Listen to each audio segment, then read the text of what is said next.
துதிக்கிறோம் ஆண்டவரே. நன்றியோடு சூழ்நிலைக்கிறோம், வாழ்த்துகிறோம், வணங்குகிறோம், போற்றுகிறோம், ஆராதிக்கிறோம் ஆண்டவரே. நன்மையான ஆசீர்வதிக்கப்பட்டதான மன மகிழ்ச்சிக்காய் துதிக்கிறோம் ஆண்டவரே. இந்த நாளிலும் கூட ஆண்டவரே உடைய கரத்தில் எல்லாவற்றையும் அர்ப்பணிக்கிறோம் ஆண்டவரே. அப்பா, பாடல்களுக்காய் துதிக்கிறோம் தேவனுடைய ஆண்டவரே.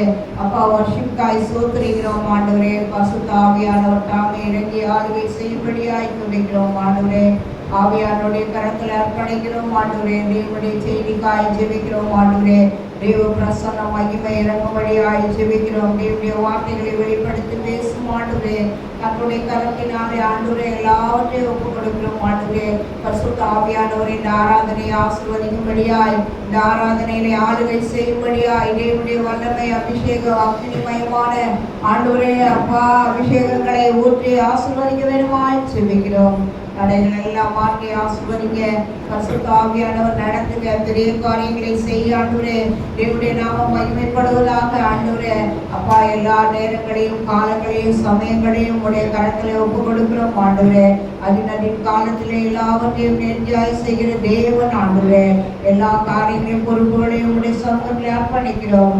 அப்படியாய் தேவன் ஆசீர்வதித்து கிருபை செய்து பலப்படுத்தி வழிநடத்தும்படியாய் ஜெபிக்கிறோம். தாழ்த்தி ஒப்பு கொடுக்கிறோம். இயேசுவின் கிறிஸ்துவின் நாமத்தில் ஜெபிக்கிறோம் எங்கள் ஜீவனுள்ள பிதாவே, ஆமென். கிரந்தவாசன் பாடல் புத்தகத்திலே 352ஆம் பாடல். காரணம் எருசலேமே பரலோகம் விட்டேனே. பரம எருசலேமே பரலோகம் விட்டிருக்குதே, அலங்கார மணவாட்டியா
நீ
உள்ளத்தாலும் மை துதிப்பே துணி உயர்த்தி உன் நன்மைகளை சொல்லு முழு உள்ளத்தாலும் மை துதிப்பே துணி உயர்த்தி உன் நன்மைகளை சொல்லு வானம் ஒழிந்து போனாலும் பூமி ஒழிந்து போனாலும் உன் வார்த்தை ஒரு போலும் ஒழியாதே வானம் ஒழிந்து போனாலும் பூமி ஒழிந்து போனாலும் உன் வார்த்தை ஒரு போலும் மாறாதே உள்ளத்தாலும் மை துதிப்பே துணை உயர்த்தி உன் நன்மைகளை சொல்லுவே முழு உள்ளத்தாலும் மை துதிப்பே துணை உயர்த்தி உன் நன்மைகளை சொல்லுவே மகத்துவ தேவன் நீரே சர்வ வல்லமை உள்ளவரும் நீரே மகத்துவ தேவன் நீரே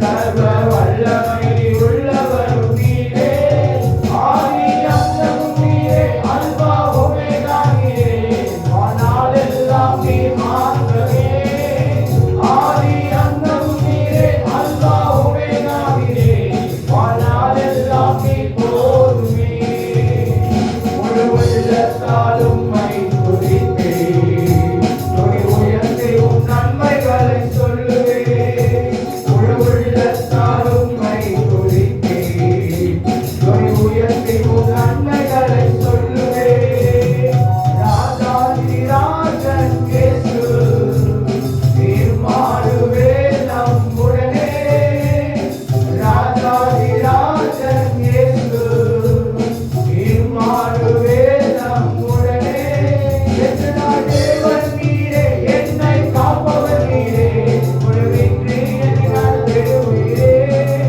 எத்தனா தேவன் நீரே என்னை காப்பவர் நீரே ஒரு வெற்றி என்னை நடத்திடுவீரே முழு உள்ளத்தாலும் மை துதிப்பே துணை உயர்த்தி உன் நன்மைகளை சொல்லுவே முழு உள்ளத்தாலும் மை துதிப்பே துணை உயர்த்தி உன் நன்மைகளை சொல்லுவே ஜீவாதிபதியாம் இயேசு ஜீவனின் கரனும் அவரே ஜீவாதிபதியாம் இயேசு ஜீவனின் கரனும் அவரே யாருக்கு அஞ்சிடுவேன் நான் யாருக்கு பயப்படுவேன் நான் அவரே துணையானாரே யாருக்கு அஞ்சிடுவேன் நான் யாருக்கு பயப்படுவேன் நான் அவரே துணையானாரே முழு உள்ளத்தாலும் மை துதிப்பே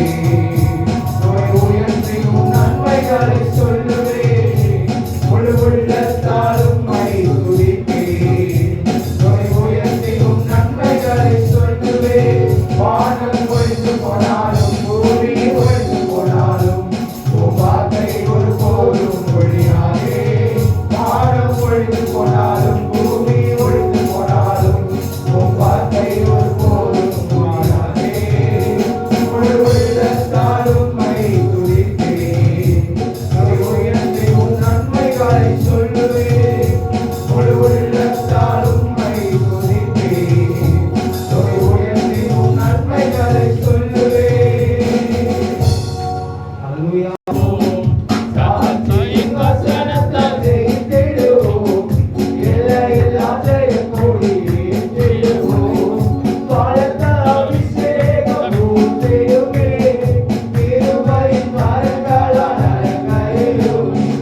கதாவே நீ செய்த நன்மைகள் காட்டுக்கு கூட சொல்லி அப்பா நீ நல்லவர் வல்லவர் திரும்ப உள்ளவர் ஆண்டவரே. ஓ உம்மை நன்றியோடு உம்மை துதிக்கிறப்பா. ஓ நன்றி. எல்லாரும் கூடி ஆண்டவரை நோக்கி ஆண்டவரே நீ செய்த மகாபெரிய கிருபைக்காய் தயவுக்காய் நன்றி என்று கூட சொல்லி ஆண்டவரே நாங்கள் துதிக்கிறோம் ஸ்தோத்திரிக்கிறோம் அப்பா. ஓ நன்றி நன்றி நன்றி நன்றி நன்றி நன்றி நன்றி ஆண்டவரே. ஹalleluya ஹalleluya. நன்றி நன்றி நன்றி நன்றி ஆண்டவரே. ஹalleluya. Praise the Lord, praise the Lord, praise the Lord. மலைகள் விலகி போனாலோ பர்வதங்கள் பயந்து போனாலோ அவர் கிருபை அவர் இருக்க மாறாது எங்கள் வாழ்விலே. அவர் கிருபை அவர் இருக்க மாறாது எங்கள் வாழ்விலே. மலைகள் விலகி போனாலோ பர்வதங்கள் பயந்து போனாலோ மலைகள் விலகி போனாலோ பர்வதங்கள் பயந்து போனாலோ அவர் கிருபை அவர் இருக்க மாறாது எங்கள் வாழ்விலே. அவர் கிருபை அவர் இருக்க மாறாது எங்கள் வாழ்விலே. என்னை விட்டு விலகாத ஆண்டவர் என்னை ஒருபோதும் கைவிடாத என்னை விட்டு விலகாத ஆண்டவர் என்னை ஒருபோதும் கைவிடாத எனக்காக ஜீவன் தந்த என் வாழ்வில் என்றும் போதுமானவர். எனக்காக ஜீவன் தந்த என் வாழ்வில் என்றும் போதுமானவர்.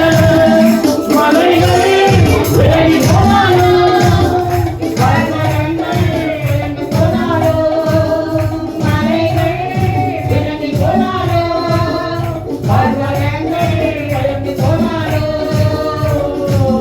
அவர் கிருபை அவர் இருக்க மாறாது எங்கள் வாழ்விலே. அவர் கிருபை அவர் இருக்க மாறாது எங்கள் வாழ்விலே. ஆமாங்க. மலைகள் பர்வதங்களே பெயர்ந்தாலும் அதனுடைய கிருபை நம்மளோடு விலகாத இல்லையா? ஓ கிருபைக்காக சொல்லலாம். அதுவே உம்முடைய கிருபை பெரியதானவரே. ஓ உம்முடைய கிருபைக்காக நன்றி. ஓ நன்றி நன்றி நன்றி நன்றி ஆண்டவரே. யெகோவா தேவனுக்கு 1000 நாமங்கள் எதை சொல்லி பாடிடுவேன். என் கர்த்தாதி கர்த்தர் செய்த நன்மைகள் 1000 கருத்தட்டி பாடிடுவேன். யெகோவா தேவனுக்கு எதை சொல்லி பாடிடுவேன். என் கர்த்தாதி கர்த்தர் செய்த நன்மைகள் 1000 கருத்தட்டி பாடிடுவேன். யெகோவா யெகோவா யெகோவா யெகோவா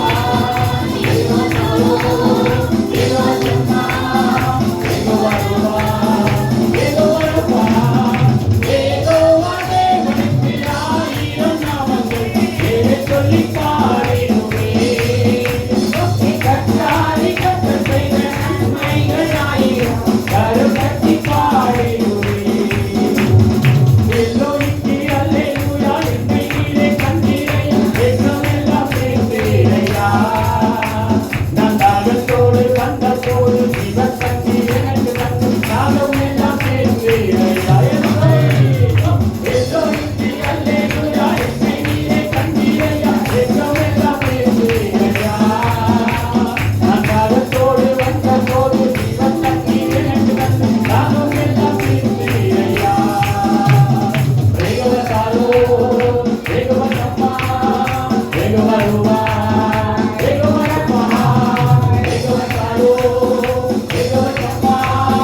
ஸ்தோத்திரிக்கிறோம் துதிக்கிறோம் ஆண்டவரே.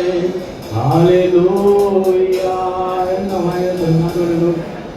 கர்த்தாவே உம்மை நாங்கள் துதிக்கிறோம் ஆண்டவரே. ஓ உம்மை போற்றுகிறோம் ஆண்டவரே. அப்பா உம்மை புகழ்கிறோம் ஆண்டவரே. ஓ நன்றியோடு உம்மை துதிக்கிறோம். ஓ சிங்கார கிளந்தவரே. அப்பா உம்மை நாங்கள் துதிக்கிறோம் ஆண்டவரே. ஓ நன்றி நன்றி. ஹalleluya. ஆமென். அப்பா நன்றி ஆண்டவரே. ஆத்தும் கரங்கள் உண்டெனக்கு காத்திடுவா இருமையானே. அல்லேலூயா பாடி பாடி அலைகளை நான் தாண்டிடுவேன். அல்லேலூயா பாடி பாடி அலைகளை நான் தாண்டிடுவேன். நம் தேவா ஏற்றுவே நம்புவே ஏற்றுவே நம்புவே ஏற்றுவே நம்புவே ஏற்றுவே. ஆத்திமாரம் உருவிடாமல் ஆட்டு மந்தை உடனே ஆத்திமாரம் உருவிடாமல் ஆட்டு மந்தை உடனே கர்த்தருக்கு காத்திருப்போம் வெட்கப்பட்டு போவதில்லை. கர்த்தருக்கு காத்திருப்போம் வெட்கப்பட்டு போவதில்லை. நம்புவே ஏற்றுவை நம்புவே ஏற்றுவை நம்புவே ஏற்றுவை நம்புவே ஏற்றுவை. தாய் ஜீவன் விட்டவரே என்னோடு இருக்க எழுந்தவரே. எனக்காய் ஜீவன் விட்டவரே என்னோடு இருக்க எழுந்தவரே. என்னை என்றும் வழி நடத்துவாரே. என்னை சந்திக்க வந்திடுவாரே. என்னை என்றும் வழி நடத்துவாரே. என்னை சந்திக்க வந்திடுவாரே. ஏசு போதுமே போதுமே ஏசு போதுமே போதுமே. எந்த நாளிலுமே நீரிலும் எந்த வழியிலே ஏசு போதுமே. பிதாவின் தோழனை தெரிவித்தாலும் பிதாவின் தோழனை தெரிவித்தாலும் சொந்தம் கொள்ளாமல் முன்னேறவே. உலகமும் மனிதமும் மயக்கிட்டாலும் மயக்கிடாமல் முன்னேறவே. உலகமும் மனிதமும் மயக்கிட்டாலும் மயக்கிடாமல் முன்னேறவே. ஏசு போதுமே போதுமே ஏசு போதுமே போதுமே.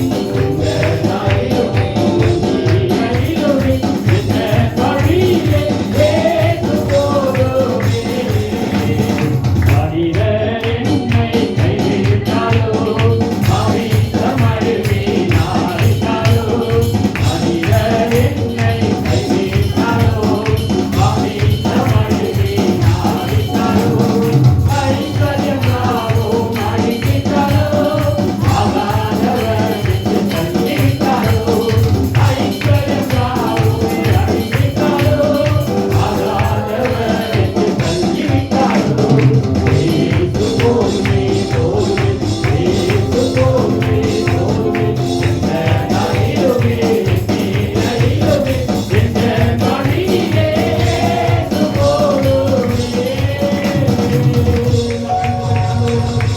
ஓ நன்றியோடு துதிக்கிறோம்.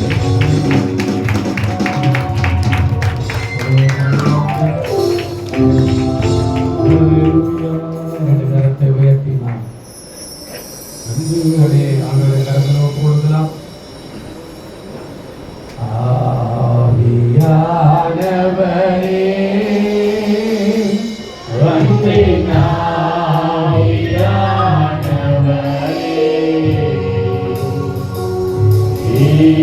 இப்போ வாரும் இறங்கி வாரும் எங்கள் வாழ்க்கையிலே.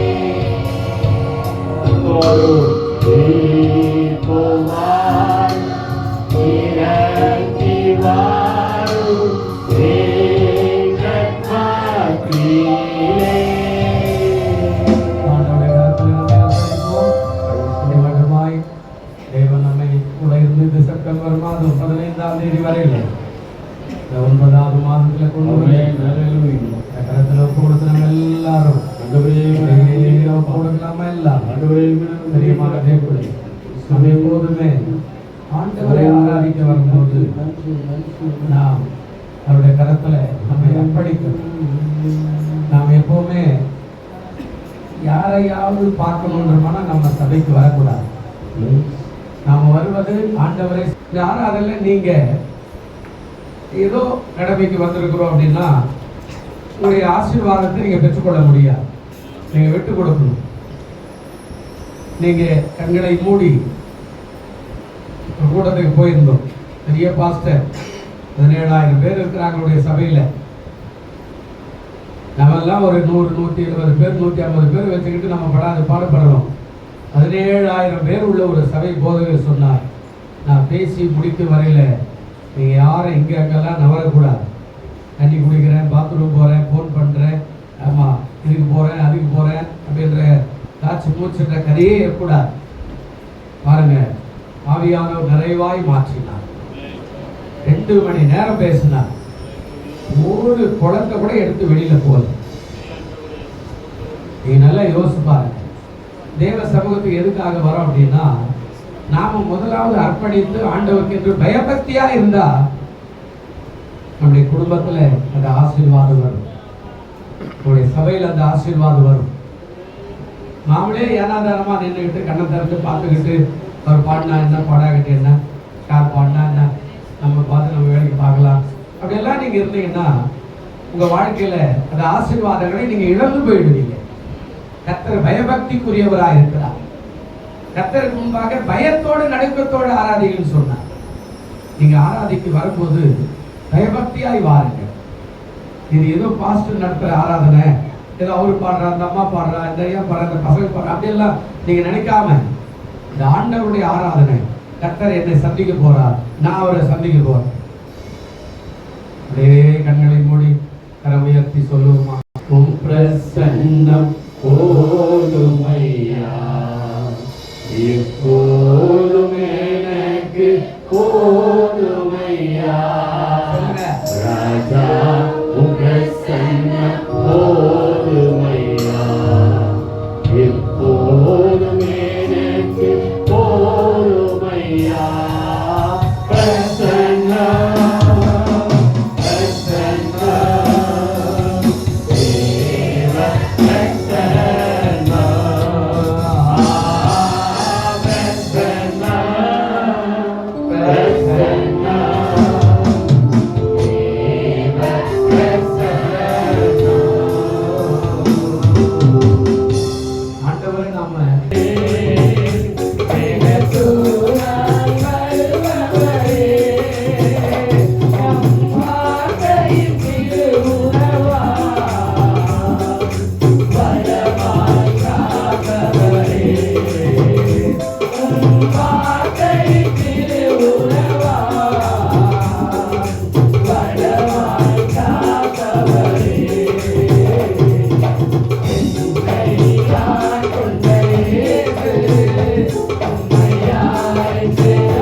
வாழ்க்கை பயணம் கூடவே வரார். நீ எப்போ வந்தாலும் ஏமாத்திட்டு இருந்தாலும் உன் கூடவே தான் வருவார். எளியா கிட்ட ஒருத்தன் வரா, நாகமானன்றவன். அவனை சுகமாக்கிறதுக்கு சொல்றா, நீ போய் யோர்தான்ல முழுகிடாத குஷ்டரோக சுகமாயிடும். அவன் யோர்தான்ல முழுகின உடனே சுகமாயிட்டான். திரும்ப வரான், காணிக்கை கொடுக்குறான். அவன் சொன்னா, எனக்கு காணிக்கை வேண்டாம், நீ கொடுத்து நான் ஒன்றும் வாழ வேண்டிய அவசியம் இல்லைன்னு ஊழியக்காரன் சொல்லிட்டான். இல்லை ஏதாவது எடுத்துங்க, வேண்டாம், ஆண்டவர் கிட்ட காணிக்கை வாங்க சொல்லல அப்படின்ட்டான். இவன் திரும்பி போயிட்டான். நான் கூட ஒருத்தர் தான் ஏயாசி, அவன் இந்த ஆளு பழக தெரியாத ஆளாகிறான். நீ கூட சொல்லுவீங்கல்ல, இந்த ஊழியக்காரனுக்கு பழகவே தெரியல, இவர் ஒன்றும் வேஸ்ட்டு. ஆமா அப்படி சொல்லுவோம் இல்லை, இவன் இருந்தாலும் பழக தெரியல, நான் போய் அவன்கிட்ட போய் எதாவது வாங்கணும்னு பொறுத்துக்கிட்டே போறான். ரொம்ப ஒரு முறை திரும்பி பார்த்தா இவன் சொல்றான், என்ன அவசரமா? ஆமா இப்பதான் ரெண்டு ஊழியக்காரர் வந்தாங்க, அவர் குடும்பத்துக்கு ஒண்ணு இல்லை, அதனால எதமா வாங்கிட்டு வர சொன்னாரு. எஜமான பத்தி போய் சொல்லி 2 மூட்டை வெள்ளியை வாங்கிட்டு வந்துட்டேன். அந்த மேட்டில் வச்சுட்டு உள்ளே எலிசா கிட்ட போய் நிற்கும் போது, கேயாசி எங்கே போய் வந்தேன்? நான் எங்கே போனேன்? நான் இங்கே தானே இருக்கிறேன் அப்படின்னு சொல்லும்போது எலியா சொன்னா, நீ போகும்போதும் நீ வரும்போதும் என் மனம் உன்னோடு கூட செல்லவில்லையா? இல்லையா? நல்லா கவனிக்கணும்.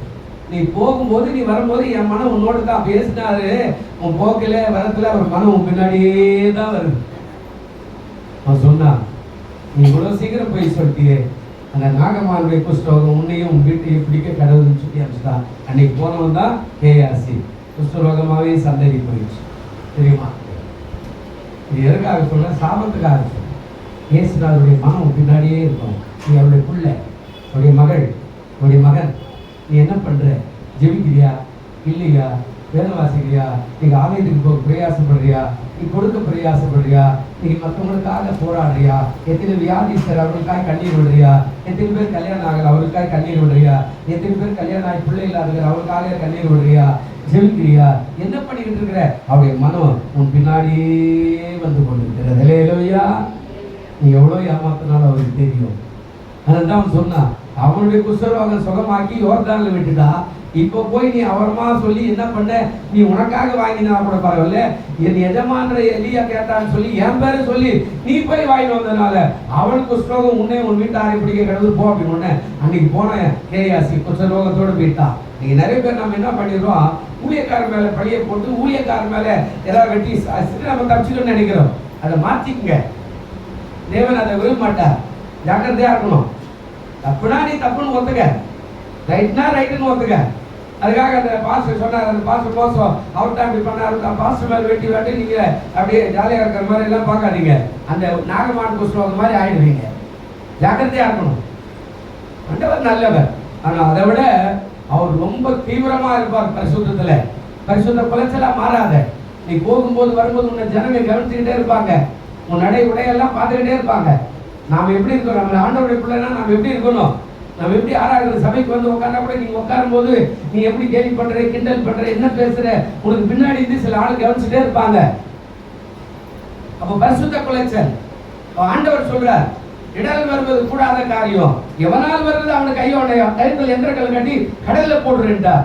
நீ பண்ற சேஷ்டைகள் உனக்கு தெரியாது. ஆனா உன்னை நம்பி பின்னாடி உட்காந்துப்பா, ஐயா இது என்ன கோயிலா? இத இந்த அம்மா இப்படி பண்ற, இந்த ஐயா எப்படி பண்றாரு, இந்த பையன் என்ன ஒரு சிரிச்சுக்கிட்டு இங்கே பாத்துக்கிற, இந்த பொண்ணுங்களே பாக்குறான், இந்த பொண்ணுங்க இந்த பையனுங்களே பாக்குறாங்க, ஐயா இது சரியில்லையா அப்படின்னு இடறி போய் திரும்பி ஆலயத்துக்கு வரல அப்படின்னா அவனுடைய சாபம் விட்டுருவாரு. யாரால் இடர்கள் வந்து அவனுக்கு ஐயோ ஆண்டவர் சொல்லிட்டார். நம்ம எச்சரிக்கையா இருக்கணும், ஜாக்கிரதையா இருக்கணும். அப்படி நாம இல்லைன்னா சாபம் நம்ம என்னுடைய குடும்பம் நம்ம ஆண்டவர் என்ன கைவிட்டி அப்படின்னா அவர் ஆய்ந்து பார்த்தா தான் ஆண்டவர் உணர்த்துவார். இது மாதிரி ஆயிடுச்சா, இது மாதிரி ஆயிடுச்சா? நம்ம ஏன் நம்ம குடும்பத்தில் இப்படி இருக்குது? 34-40 வயசு வரைக்கும் பிள்ளைகளுக்கு கல்யாணம் ஏன்? எதுக்காக? என் பிள்ளைகளுக்கு என்ன பாவம் பண்ணுது? நம்ம ஆராய்ச்சி பார்த்தா ஆண்டவர் வெளிப்பாடெல்லாம் வரும். அல்லேலூயா. அவருடைய மனம் பின்னாடியே போகுது, பின்னாடியே வருகிறார். நீ படுக்கும்போது வரும், தூங்கும்போது வருகிறார், நீ வேலை செய்யும் போது வரும், இந்த வியாபாரத்தில் வருகிறார், உன்னுடைய எல்லா காரியத்திலும் வருகிறார். நீ கொடுக்கும்போது வரும், நீ பாடும்போது வரும். நீ உட்காந்து என்ன பாட்டு பாரு கேள்வி பண்றியா? இவன் பாடுற என்ன பாட்டு பாடுறாரு இருந்து சரியா பாட்டு வரல அப்படிலாம் நீ கேள்வி பண்ணுகிறியா? எல்லாத்தையும் பார்க்குறாரு. ஏன்னா ஒரு மனசு மேல இது என்னுடைய பிள்ளை. எச்சரிக்கையா இருப்போம். ஆண்டவர் நம்ம ஆசீர்வதிக்கு இடம் கொடுப்போம். ஆசீர்வாதிக்கு தான் இங்க பேசுறதே. நாங்க நீங்க ஆசீர்வதிக்கிறதுக்கு தான் எங்களை விட்டுறாரு ஆண்டவர். பேசு பேசு. அன்னைக்கு ஞாயிற்றுக்கிழமை போய் சோதனை கூட்டத்தை நடத்திட்டு வரல, எல்லா சாபத்தை தீட்டான காரியெல்லாம் கட்டிட்டு வந்து எல்லாம் முடிச்சுட்டு போய் கொஞ்ச நேரம் தான் படுத்துருப்போம். இன்னொரு இடத்துக்கு போகணும், காசிமேடு கல்லறைக்கு ஒரு சோதனை கூட்டத்துக்கு போகணும். கல்லறையிலேயே அந்த ஊருக்காரன் தாய்க்கு அங்கேயே சேர போட்டு அங்கேயே சோறு கொடுத்து அங்கேயே பிரசங்கம் பண்ண வச்சார். காசிமேடு கல்லறையிலேயே 100 சேரையை போட்டு அங்கே போகணும். போய் திரும்பி வந்து படுத்தா அந்த 2 இடத்துக்கு போய் வந்த பிசாசை அந்த போட்டு ஆட்டுன்னு ஆட்டிச்சு ராத்திரி. நானே அழுந்து போய் எழுந்து உட்காந்து. ஆனால் அவர் மரணம் எனக்கு திருச்சியில் உட்கார்ந்துருக்கும் போது அவருடைய மரணம் எனக்கு தெரியும். ஆனால் இன்னாருடைய முகம் காட்டல எனக்கு. அப்போதான் போய் நான் புதன்கிழமை 21ஆம் தேதி நான் திருச்சியில் போய் இறங்கி அந்த இடத்துல எனக்கு ரூம் கொடுத்துருக்குறாங்க. நானும் இன்னொரு ஊழியர் 2 பேரும் அவர் அந்த பக்கத்தில் இருக்கிறேன், நான் இந்த பக்கத்தில் படுத்து குடும்பம். போய் படத்து 2 மணி நேரம் கூட இருக்காது. திடீர்னு எழுந்து அலர்ந்து உட்காந்து யாரோ ஒரு மரணம், நல்ல வெள்ளை பேண்ட் வெள்ளை சட்டை போட்டு இப்படி கிழக்க பார்த்தே தான் படுக்க வச்சுக்கிறாங்க. எனக்கா அவர் நல்லா தூங்குறாரு. ஆண்டவரே யாரு ஆண்டவரே, சபையா, சபை மக்களா, சொந்தக்காரா? ஏசப்பா இது இயேசுவின் நாமத்தில் அப்புறப்படுது. ஆனால் அது எனக்கு மறந்து போச்சு. நான் அங்கிருந்து வந்து இந்த சாவை எடுத்து போடும்போது ஆண்டவர் எனக்கு கொடுக்குறான். அதே மரணம், அதே பேண்ட் ஷர்ட், அதே புல்கை ஷர்ட் போட்டு அதே மாதிரி கிழக்க பார்த்து அந்த இடுக்கமான இடத்துல இந்த பெட்டி இருக்குது. எனக்கு திருச்சியில் படுக்கும்போது அதை காட்டுறாரு. என்னாருன்னு எனக்கு தெரியல, இவர் தானான்றது எனக்கு தெரியவே இல்லை. நாங்கள் பார்க்கும்போது தான் ஆண்டவர் உணர்த்துறார். ஓஹோ, இவருடைய மரணத்தை வந்து நாம் எடுத்து போடணும்னு ஆண்டவர் அங்கேயே உணர்த்திட்டாரா அப்படின்னு. நல்லா கவனிங்க. ஊழியக்காக மதிப்பு மரியாதை கொடுக்கும். அவருக்கு எப்போ என்ன தரிசனம் யாரை பற்றி கொடுப்பாருன்னு யாருக்குமே தெரியாது. அவர் அவ்வளோ செவிக்கும் போது உங்கள் காரியத்தெல்லாம் வெளிப்படுவார். திடீர்னு அங்கே வரும்போது தான் எனக்கு அது பாருங்க, உங்களுக்கு நீங்கள் ஆசீர்வாதம் தான் இங்கே ஜெபம் பண்ணுறோம், இங்கே பிரச்சாரம் பண்ணுறோம்.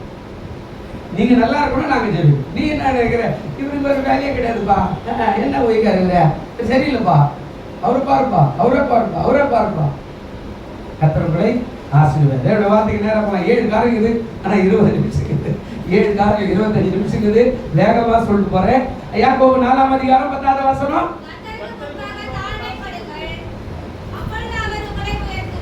கர்த்தருக்கு முன்பாக நீங்க என்ன பண்ணுங்க? தாழ்மைப்படுங்கள், அப்பொழுது அவர் உங்களை என்ன செய்வாருங்க? அதாவது தாழ்மைப்படுங்கள், உங்களை உயர்த்துவார். அதாவது அடுத்த காரியம் அடங்கி போகுதல் அல்லது காத்திருத்தல். அடங்கி போங்க, இல்லைன்னா காத்திருங்க, கர்த்தர் வருங்காலத்துல உதவி செய்வேன் அப்படின்னு சொல்றாரு. அப்போ ஆண்டவர் சொல்றாரு தாழ்மைப்படுங்கள், உயர்த்துவார். இதை குறித்து தான் இந்த மாதம் ஃபுல்லா தியானிக்கிறோம். இப்போ இன்னைக்கு அதாவது மத்தேயு 23:12 படி 1 பேதுரு 5:6 படி அந்த தாழ்மைக்கு ஆசீர்வாதம் என்ன வருது பார்க்கலாம். மத்தேயு 23:12 என்ன சொன்னாருங்க? மத்தேயு 23:12 என்ன சொன்னார்? தன்னை உயர்த்துகிறவன் தாழ்த்தப்படுவான், தன்னை தாழ்த்துகிறவன் என்ன செய்யப்படுவான்? உயர்த்தப்படுவான். 1 பேதுரு 5:6 சொல்றாரு.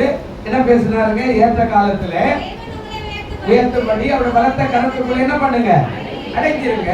இப்போ இன்றைக்கு ஒரு அதாவது கதாபாத்திரத்தை காட்ட போறேன். அதாவது என்ன சொல்றாரு அப்படின்னா, லூக்கா 1ஆம் அதிகாரம் 28 வாசிங்க. லூக்கா 1ஆம் அதிகாரம் 28வது வசனம் கொஞ்சம் வாசிங்க. அவர் இருந்த வீட்டிலே தேவதூதன் பிரவேசித்து கிருபை பெற்றவளே வாழ்க, கர்த்தர் உன்னுடனே கூட இருக்கிறார், ஸ்திரீகளுக்குள்ளே நீ என்ன செய்யப்பட்டவள்? வாசிங்க. அவன் வார்த்தையினாலே கலங்கி இந்த வாழ்த்துதல் எப்படிப்பட்டதோ என்று சிந்தித்துக் கொண்டிருந்தால் தேவதூதன் அவளை நோக்கி, மரியாளே பயப்படாதே, நீ தேவனிடத்தில் என்ன பண்ணுவாய்? இப்போ இந்த அம்மாவை குறிச்சுதான் நாம தியானிக்க போறோம். தாழ்மைக்கு வந்த பரிசு இந்த அம்மாவுக்கு இருக்கிறது. அந்த பரிசு என்ன அப்படின்ற நாம கொஞ்சம் வேகமா சொல்லிட்டு போறேன். அந்த ஆசீர்வாதம் மரியாள் அப்படின்னா கண்ணீர் என்று சொல்லப்படுகிறது. இன்னொரு பதம் மரியாள் என்று சொன்னால் ஆண்டவருக்கு அடிமை என்று சொல்லப்படுகிறது. இன்னொரு தமிழ் மொழிபெயர்ப்பு பதம் மரியாள் என்று சொன்னால் அதாவது ஸ்திரீகளுக்குள்ளே ஆசீர்வதிக்கப்பட்டவள் என்று சொல்லப்படுகிறது. 3 காரியம் இருக்கிறது. ஒன்று, மரியாள் அப்படின்ற பேரே கண்ணீர் தான்.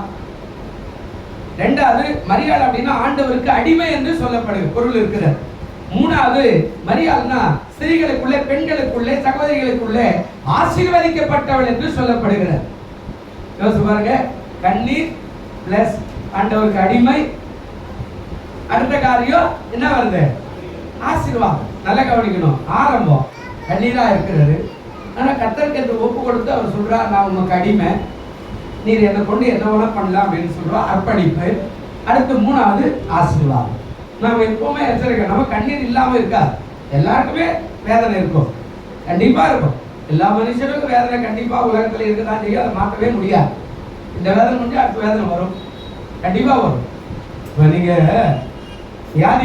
வியாதிக்கு மருந்து சாப்பிடுறோம், சுகமாயிடும், அடுத்த கொஞ்ச நாள்ல இன்னொரு வியாதி வந்துடும். அது ஒன்றும் பண்ண முடியாது, சரீரம் அப்படிதான். இப்போ ஆண்டவரே என்ன எப்போ பார்த்தாலும் எப்படி, அதெல்லாம் ஒன்றும் இல்லை, சில பிரச்சனைகள் வரத்தான் செய்யும். இப்போ அந்த வார்த்தை சொல்றாரு, கண்ணீருக்கு அடுத்தபடியா நம்ம அர்ப்பணிப்பு. அர்ப்பணிப்புக்கு அடுத்தபடியா ஆசீர்வாதம். அல்லேலூயா. நல்ல கவனிங்க. நீங்க தாழ்த்துங்க, அதை ஒப்பு கொடுங்க. உங்கள் ஆண்டவருக்கு அடிமை என்று நினைங்க. நீங்க எதை கொண்டுனாலும் என்ன செய்யுங்கன்னு சொல்லுங்க. மூணாவது பாருங்க, ஆசீர்வாதத்தை சுதந்திரித்துக் கொள்கிற சகோதரனாய் சகோதரியா நின்றுவேன். அல்லேலூயா. அதாங்க சொல்ற. அப்போ ஆண்டவருக்கு அடிமை. முதல்ல அவருடைய பேருக்கு பேரே கண்ணீர் என்று சொல்ற. மூணாவது, அவள் ஸ்திரீகளுக்குள்ள எல்லா பெண்களுக்குள்ள அவள் தான் ஆசீர்வதிக்கப்பட்டவன், தேவனுடைய குமாரனை சுமந்தவன். அந்த 7 காரியம் இருக்கிறது. ஒன்று, அதாவது என்ன சொல்றார், அழைப்பு பெற்றார். லூக்கா 1:27 என்ன சொல்றாருங்க, தாவீதின் வம்சத்தனாகிய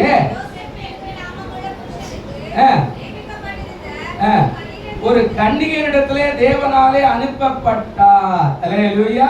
அந்த கன்னிகையின் பேர் என்னது? மரியா. அப்போ அழைப்பு. முதலாவது அழைப்பு. ஆண்டவர் ஒன்று அழைச்சிருக்காருன்னா நிச்சயமா அவங்களை கைவிடவே மாட்டார். அல்லேலூயா. ஆனா நீ எப்பவுமே வேண்டிமை கொள்ளாத. ஆமா, நம்ம எப்பவுமே நமக்குள்ள ஒரு வேண்டிமை, ஒரு கௌரவம் இருக்கும். நான் அப்படி ஆகணும், நான் இப்படி ஆகணும். நம்ம அடுத்தவங்களை தாழ்த்தி அடுத்தவங்களை அற்பமாவே பண்ணிக்கிட்டு இருக்கோம். இதை மாற்றல.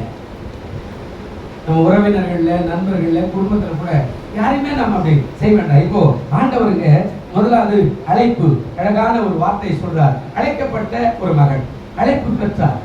இது வசனம் இருக்குது. கலாத்தியர் 1:15. கொஞ்சம் வேகமா என் கூட வந்தீங்கன்னா நான் அதை கொஞ்சம் கடகடான்னு சொல்லி முடிச்சிடுறேன். அதான் கலாத்தியர் 1:15 வசனம் இருக்குதா பாருங்க. கலாத்தியர் 1:15. நான் என் தாயின் வயிற்றில் இருந்தது முதல் என்னை பிரித்தெடுத்து தம்முடைய கிருபையினால அழைத்த தேவன். அல்லேலூயா.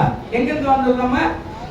அதாவது தாயின் வயிற்றில் இருந்தது முதல்ல என்ன அவர் என்ன பண்றாருங்க, பிரித்து தம்முடைய கிருபையினால நம்மளை என்ன பண்ணுகிறாரு, அழைத்தார். நீ என்னுடைய மகள், நீ என்னுடைய மகன், வா உன்னை நான் ஆசீர்வதிக்கிறேன். அல்லேலூயா. எல்லா வேதனையும் கஷ்டம் தான் இருக்குது, ஆனா அழைக்கிறார், கூப்பிடுறார், வா நான் உன்னை ஆசீர்வதிக்கிறேன். ஆனா எல்லாருமே சந்தோஷமா இருக்கும்போதெல்லாம் ஆண்டவர் ஆசீர்வதிக்கல.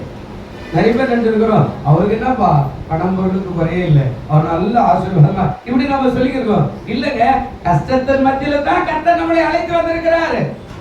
இதை நம்ம மனசுல வச்சுக்கணும். அந்த அழைப்பு தான் முக்கியம். அழைச்சவரை நிச்சயமா நம்மளுக்கு சாப்பாடெல்லாம் கொடுக்காம இருக்க போறது இல்லை, நம்மளை ஏமாத்த போறது இல்லை. எனக்கு கூப்பிட்டுக்கிறாரு. உலகத்துல கூட ஒரு பழமொழி இதை வச்சுதான் சொன்னா, மரம் வச்சுவா என்ன செய்வான், தண்ணி ஊற்றுவான். வச்சானே அவன் தானே மரம் வச்சுக்கிறான், அவன் பாதுகாப்பா தண்ணி ஊற்றுவானா?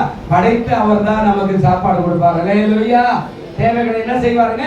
அப்போ மரியாதை ஆண்டவர் அழைத்தார். இரண்டாவது, அவள் ஆண்டவருக்கு அர்ப்பணித்தார், அதாவது ஆண்டவருக்கு ஒப்பு கொடுத்தார். லூக்கா 1:38 அழகா சொல்றது பாருங்க. என்ன சொல்றாங்க? அதற்கு மரியாள், இதோ நான் ஆண்டவருக்கு என்னவா இருக்கிறேன், அடிமை. அல்லேலூயா. உம்முடைய வார்த்தையின்படி எனக்கு ஆக கடவுது என்றார். அப்போது தேவதூதர் இடத்திலிருந்து போய்விட்டார். இரண்டாவது, முதல் அழைப்பு. நம்ம அழைச்ச உடனே ஆண்டவருக்கு அர்ப்பணிக்கிறவங்களா இருக்கணும். நம்ம வேலைக்கு கூப்பிடுறோம் ஒரு ஆளு, கம்பெனிக்கோ இல்ல ஏதோ ஒரு வேலைன்னு வச்சுக்கலேன், ஏதோ ஒரு சாதாரண வேலை, தச்ச வேலை, அந்த வேலை, இந்த வேலை, ஏதோ ஒரு கூலி வேலை. அவன் கூப்பிடுறவன் இப்படி சொல்றானா, சொல்லுங்க ஐயா நான் செய்யறேன் அப்படின்னு சொல்லணும். அவன் தான் வேலைக்காரன்.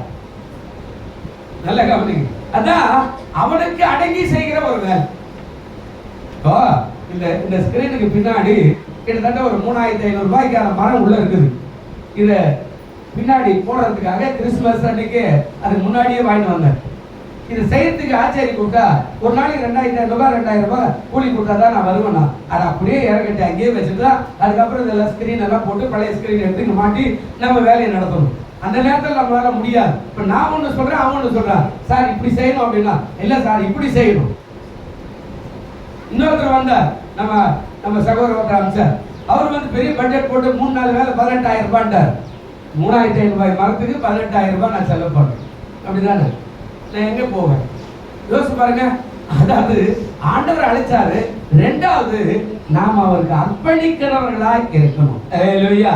நாம எப்படி இருக்கணுங்க? ஒப்பு கொடுக்கிறவர்களாய் அர்ப்பணம். அதுதான் சொல்றா, நான் கர்த்தருக்கு அடிமை அப்படின்னு சொல்றார். 34ஆம் சங்கீதம் 116ஆம் சங்கீதம் 16வது வசனம் கொஞ்சம் வாசிக்கல. 116 கொஞ்சம் வாசிங்க.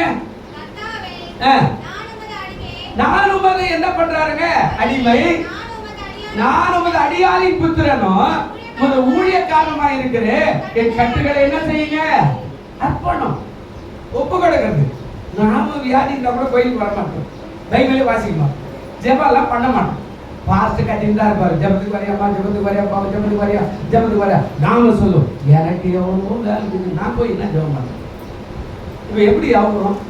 கர்த்தாவே, நான் உமது, இந்த வசனம் அழகா இருக்கா? நான் உமது அடியே, நான் உமது அடியாளின் புத்திரன். இப்ப பாருங்க, அடிமைக்கு அடிமையா ஆண்டவர் கூட ஒப்பு கொடுக்கிறார். அது என்ன சொல்ற? நான் உமது அடியாளின் புத்திரனோ உமது ஊழியக்காரமாய் இருக்கிற என் கட்டுகளை கொஞ்சம் என்ன பண்ணுங்க? அல்லேலூயா சொல்லுங்க, அல்லேலூயா. அப்போ அழைப்பு, ரெண்டாவது அர்ப்பணிப்பு. அதான் அவர் சொல்றார், நான் வந்து உங்களுடைய கரத்துல ஒப்பு கொடுக்கிறேன், நீ என்ன வேணா செய்யும். அதான் லூக்காவுல நாம அந்த 38ல பார்த்தோமே, என்ன சொன்னாருங்க? அவர் சொல்றாரு, இதோ நான் ஆண்டவருக்கு அடிமை, உங்களுடைய வார்த்தையின்படி எனக்கு என்ன செய்வது?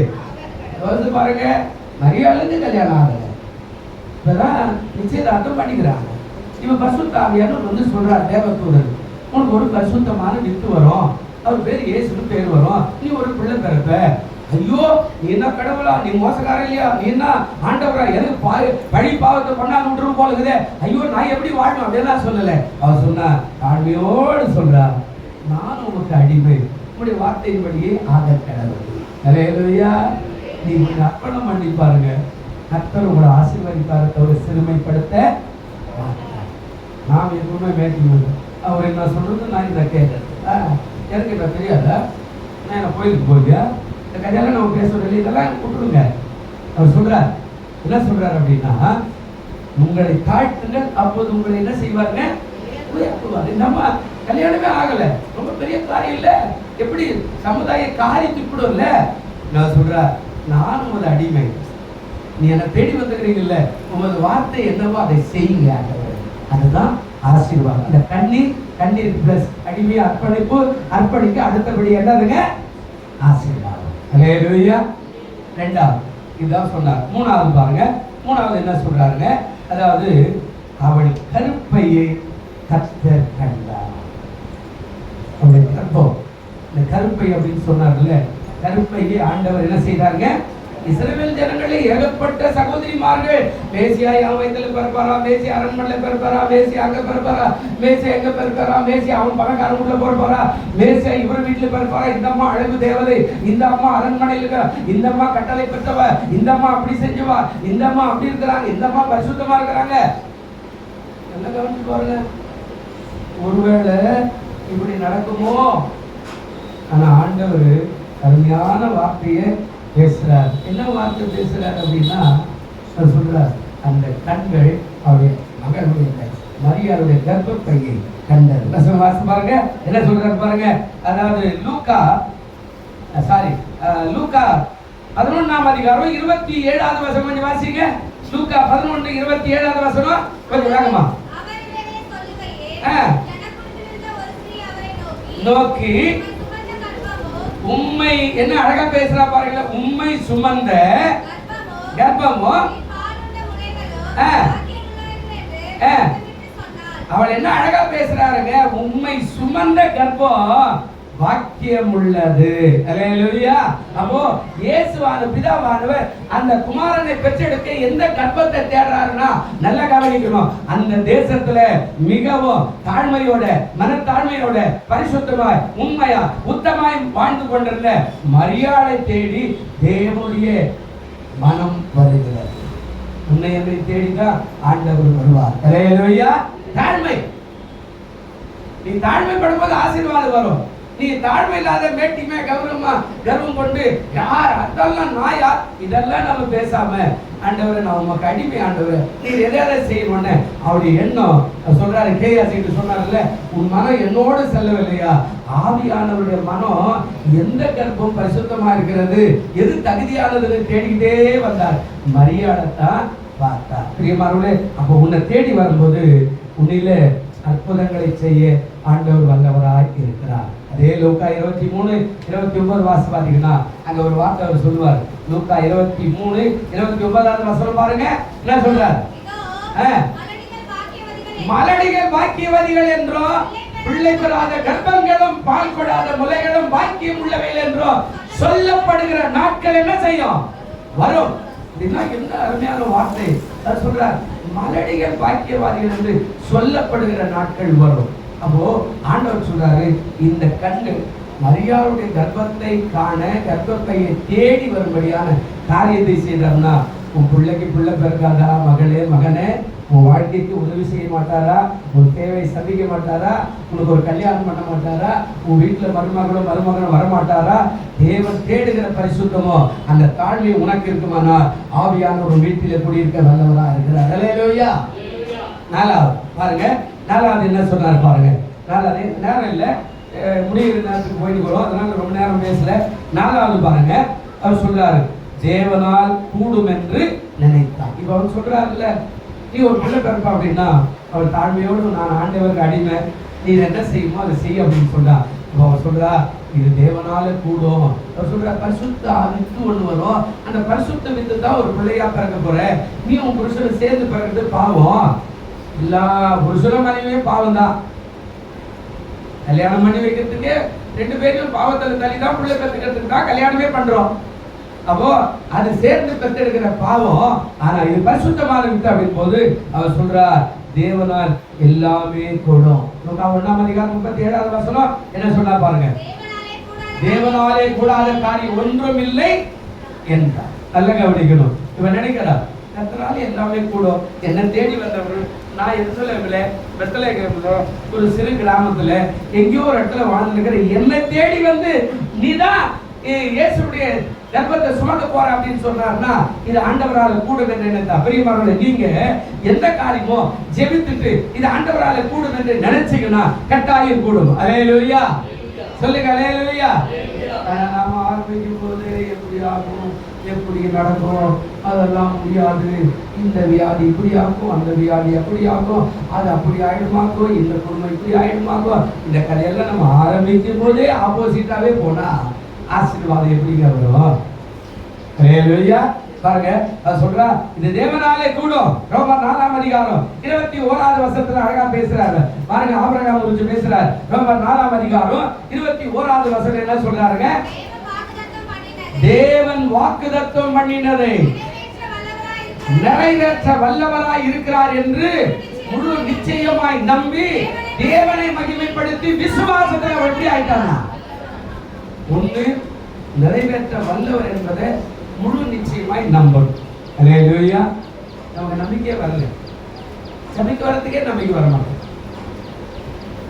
நீங்க விசுவாசிக்கணும். இன்னைக்கு கர்த்தர் என்னோட பேசுவார், நீ விசுவாசிக்கணும். முழு நிச்சயமாய் நம்புறா. 90 வயசுல முழு நிச்சயமாய் நம்பி தேவன் அவன் என்ன பண்ணாங்க? மகிமை படுத்தினான். மகிமைனா என்ன? ஆராதிக்கிறான். அல்லேலூயா. ஆண்டவர் என்ன பண்றாங்க? ஆராதிக்கிறான், கனப்படுத்துறான், ஆண்டவருக்கு மகிமை செலுத்துறான். நீ வல்லவர், செய்ய நல்லவர், நீ கொடுக்க வல்லவர், நீ கிருபை செய்ய வல்லவர். மகிமை. நாம எப்ப பார்த்தாலும் நீங்க எந்த ஆண்டவர் போறதா, என்ன கொடுத்தாரு கடவுள், என்னத்துக்கு போனவங்க, ஆமா இதெல்லாம் என்ன, இப்படியே பேசும்போது எப்படி வரும்? அவன் சொல்றான், ஒண்ணு முழு நிச்சயமா 90 வயசுல நம்ம பிள்ளை பிறக்கும். ரெண்டாவது, அவரை அதாவது மகிமைப்படுத்துறான், கனப்படுத்துறா, அவரை உயர்த்துறா.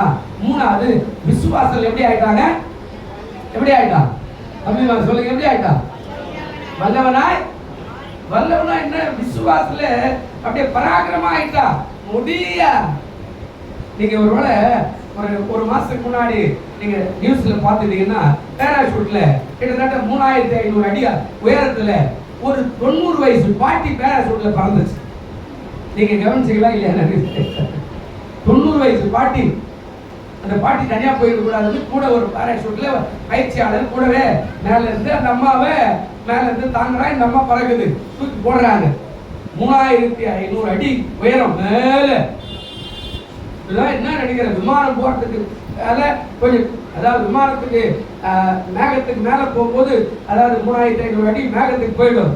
அந்த இதுல இருந்து மேல இருந்து குதிக்கிறாங்கன்னா, அதுவும் காட்டுலயோ கடல் மேலே போய் அந்த இடத்துல பேராசூட் தூக்கி போடுறாங்க கேட்டா, அதுக்கு மயக்க வந்து அங்கேயே போய் சேர்ந்துடும். பெருசு போயிடுச்சு அப்படிதான் சொல்லுவான்.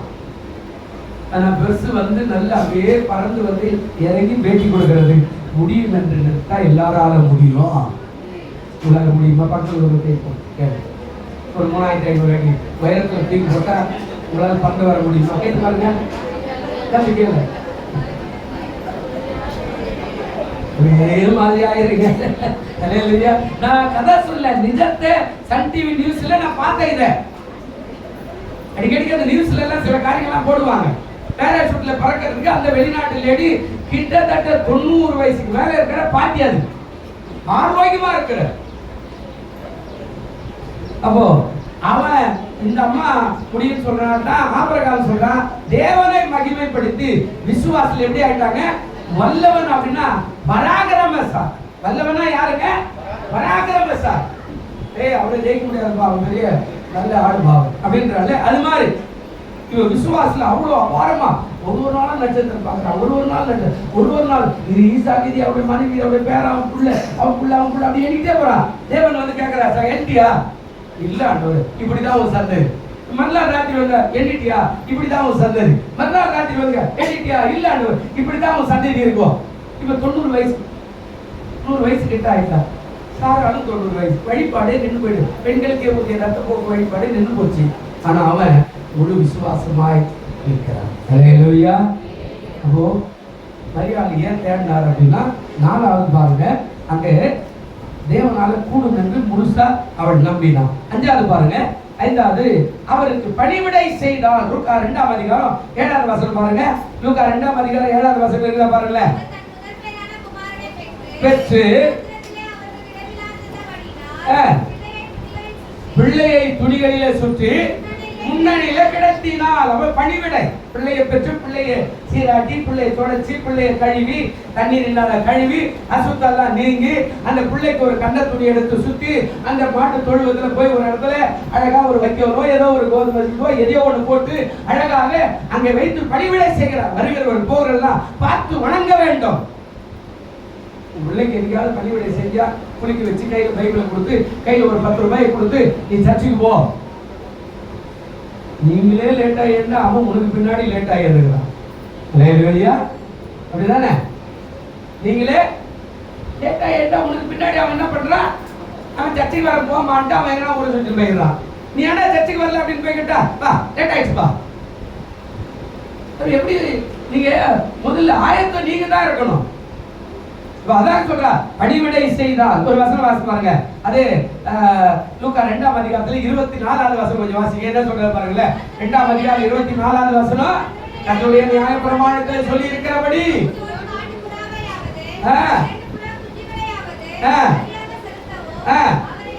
இப்போ பணிவிடை எப்படி நடக்குது? இவனுக்கு பலி செலுத்தணும். பிள்ளை பிறந்தா சில பிள்ளையெல்லாம் பிரதேசே பண்றது, சில பிள்ளையெல்லாம் சர்ச்சில் கொண்டுதாவே தெரியவே தெரியாது ஊழியக்காரனுக்கு.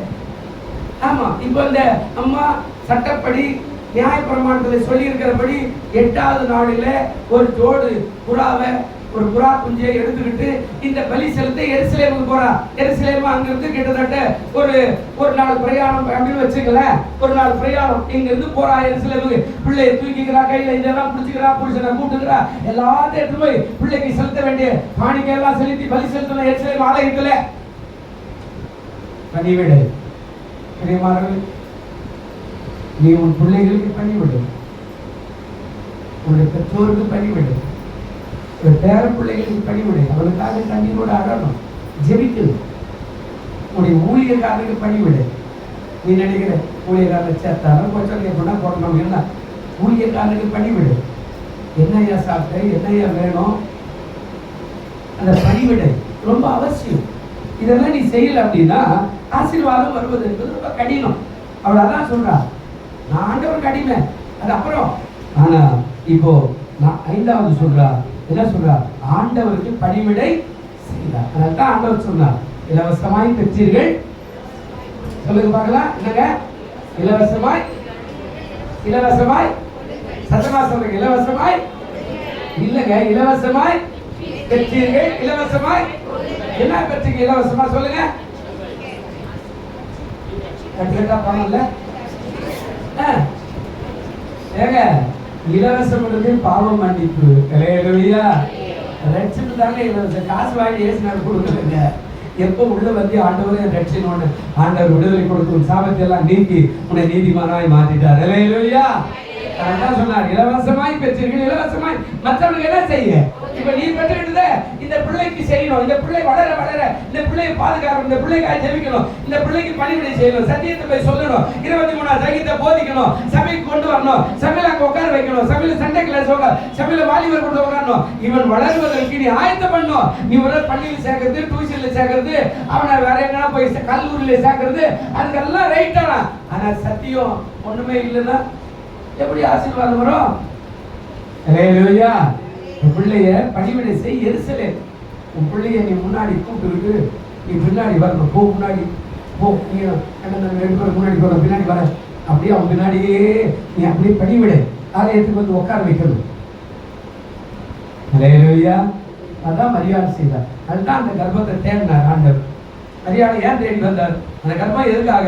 இவள் தாழ்மை உள்ளவள், இவளை நான் உயர்த்த போகிறேன். அதுதான் ஸ்திரீகளுக்குள்ள நீ யாரா இருக்கிற? ஆசீர்வதிக்கப்பட்ட. எப்படி ஆசீர்வாதம்? இதுதான் பாருங்க. இப்ப 6வது காரியம் அவர் சொல்றாரு, அதாவது அவள் மேட்டிமை கொள்ளவில்லை, அவள் கர்வம் அடையவில்லை. நான் பிள்ளைய சுமக்கிறேன், நான் தான் உலகத்துல பெரிய ஆளு, எல்லாரும் என் காலில் வந்து விழுவாங்க அப்படியெல்லாம் அவர் சொல்றாரு பாருங்க. லூக்கா 1ஆம் அதிகாரம் 48வது வசனம் என்ன சொல்றாரு பாருங்க. லூக்கா 1ஆம் அதிகாரம் 48ல அவர் தம்முடைய அடிமையின் தாழ்மையை நோக்கி பார்த்தார். இதோ இது முதல் எல்லா சந்ததிகளையும் என்ன சொல்லும்? நான் அடிமையா இருந்தேன், என்னுடைய அடிமையின் தாழ்மை அவர் என்ன பண்ணாருங்க? நோக்கி பார்த்தார். நான் அடிமையா இருந்தேன், நான் தாழ்மையா இருந்தேன், நான் ஏழை வீட்டுல பிறந்தேன், நான் ரொம்ப கஷ்டத்துல இருந்தேன். என் பரிசுத்தத்தை பார்த்து, என் தாழ்மை பார்த்து அவர் வந்தாரு. இப்போ இது முதல் எல்லாரும் என்ன சொல்லுவாங்க? பாக்கியவாதி. இது முதல் எந்த பெரிய அரசாட்சியில் இருக்கிறவன் அப்படியெல்லாம் சொல்லல, பாக்கியவாதி. ஏன்னா தேவனுடைய குமாரனை சுமக்கிற கர்ப்பம் உள்ள ஒரு சகோதரி. அல்லேலூயா. 136ஆம் சங்கீதம் 23வது வசனம் இருக்குதா பாருங்க. 136ஆம் சங்கீதம் 23வது வசனம் இருக்குதா பாருங்க. சீக்கிரம் முடிய போகுது, 10 மணி ஆயிடுச்சு. 23வது வசனம். நம்முடைய தாழ்வில் நம்மை நினைத்தவரை துதியுங்க, அவர் கிருபை என்றும் உள்ளது. அல்லேலூயா. எப்ப நினைச்சாருங்க? வச்சுக்கிட்டு சோதனை காரி கொடுத்தா எல்லாம் சொல்ற, தெய்வமே நீ வாழ்க, தெய்வமே நீ வாழ்க, தெய்வமே நீ யாரு வாழ்க அப்படின்னு சொல்றவங்க தேடி வரல. இங்க நிறைய பேர் மனுஷர்கள் எல்லாம் என்ன ஆயிடுறாங்க? தெய்வமா மாறிடுறாங்க. பணம் கொடுத்தா தெய்வம் ஆயிடுறான்.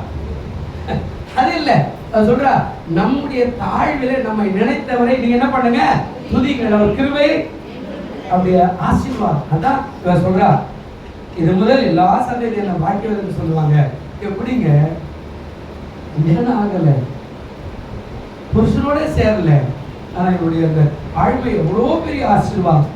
நீ சர்ச்சுக்கு வர்றதுக்கு வெக்கப்படுற, சர்ச்சுக்கு வரும்போது பைபிள் தூக்கிட்டு வர வெக்கப்படுற, இங்க வந்து பாட்டு பாடுறது கையை தட்டுறதுக்கு வெக்கப்படுற, நீ கொஞ்சம் கையை தூக்கி ஆராதினா வெக்கப்படுற.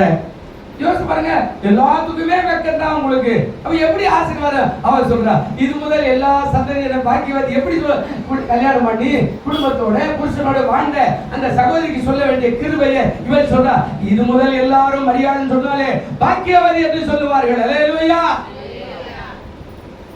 அதான் இங்க சொல்லப்பட்ட 5வது காரியம். அவள் மேட்டிமை சொல்லுது, தாழ்மை. என்னை பார்த்து எல்லாரும் சொல்லுவாங்க தாழ்மை உள்ளவள் என்று சொல்லுவாங்க. என்னை பார்த்து எல்லாரும் அப்படிதான் சொல்லுவாங்க. நீ செய்யுங்க, உங்களை உயர்த்தும். இவராப்பா, இந்த அம்மாவாப்பா, ஐயோ எப்போ போயிட்டு நினைச்சுமாப்பா, இன்னுமா இருக்குதா, தோற்றம் நல்லதான் வச்சுக்கிறார் ஆண்டு சொல்லுகிற காலத்தை தேவன் உருவாக்கி தருவா. அல்லேலூயா. கடைசியான காரியம் 7வது காரியம் ஆண்டவர் சொல்றாரு. 7வது என்ன காரியம்னா, கிறிஸ்துவின் பிறப்பையும் கிறிஸ்துவின் இறப்பையும் இரண்டையும் ஒன்றாக சந்தித்த பொருட்கள். ஒன்று வெள்ளையை பெற்றதும் இவதான் பார்த்தா, கிறிஸ்து மரிக்கிறதையும் பார்த்த ஒரு சகோதரி. அந்த பாக்கியம் ரொம்ப ரொம்ப ரேர். காசு பாருங்க, லூக்கா 2ஆம் அதிகாரம் 7வது வசனம் என்ன சொல்றாங்க? பெற்று